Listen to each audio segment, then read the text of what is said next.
রাধে রাধে সবাইকে। সবাই কেমন আছো? আশা করি সবাই খুব ভালো আছো। তো আজ সকালবেলা থেকে আমার বাড়িতে তোড়জোড় শুরু হয়ে গেছিলো, কারণ কালকে জামাই ষষ্ঠী আর আমরা সবাই মিলে যাবো মামার বাড়ি, আর সেখানে করবে মা পুজো।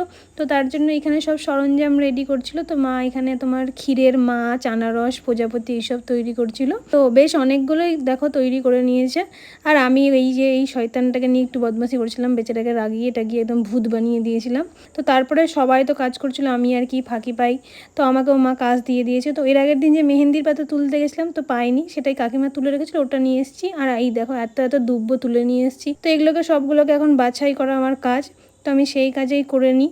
আর তারপর আমি আর মা মিলে চলে আসি বানাতে তোমার তীর, ধনুক, পাখা।